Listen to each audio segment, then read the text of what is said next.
getting into this. So how you want to pose me? You posing me or I'm posing me? You feeling confident for that? I do. Yes, no? No. Let's start off. You could pose yourself. Okay. So a simplistic pose, if I'm boosting my self-confidence, to be honest, one of the things that I have to do is get out of my comfort zone.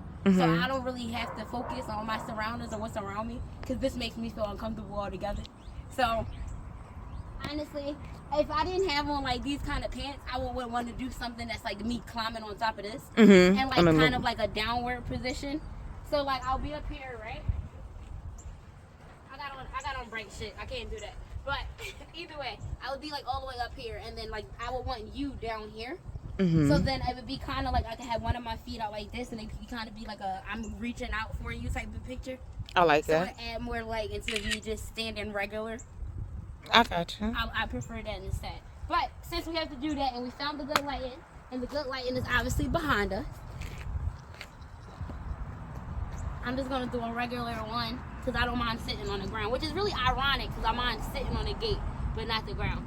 So, anyways, it's the top portion. It's what? Your top portion. That's why you don't want your shirt to mess up. Oh yeah, that's what you meant. I definitely don't.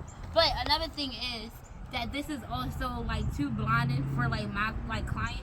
So what I would kind of do is kind of like lift your chin up, but close your eyes and like kind of smell the air, even though the area we kind of in is kind of not the most pleasant smell. I mean, it doesn't have a scent though, so it worked kind of like it definitely worked. But just imagine your favorite smell. That part. In the air. And then I always like I don't think people feel uncomfortable when they use their hands in photos. So a great thing is kind of like just play with the tips of your hair, and then just drift off. And you know I'm a sucker for like okay, play with your neck, and then change everything like this. And if you can move your body and make it a shape, do it. Especially if it's cold, because like it's supposed to be colder than this for us, but like this works for me only because of that. So like I'm a lifestyle photographer.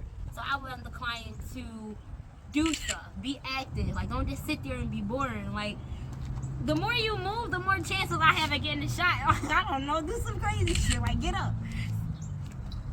But yeah, that's pretty much how I feel like I will boost my confidence. Depending on what I'm wearing, depending on the lighting of the camera, and depending on the actual mood altogether, that is what's going to get my mood to want to do a pose. Like that actual spot that you in. That was also one of the genres that I love.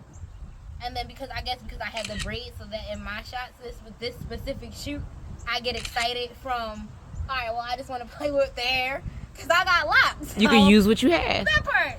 So this is good for me right here. And then I'm pretty much like a wild person when it comes to photos. And then believe it or not, but going from your left and your right is literally considered two different poses for us as photographers, even though it just feel like all you did was go and do a 180. So, but either way, I don't know how many shots we got from that right there, but I'm excited and pumped up to see what it looked like. Hey, get it. Hey. That's it. I'm out.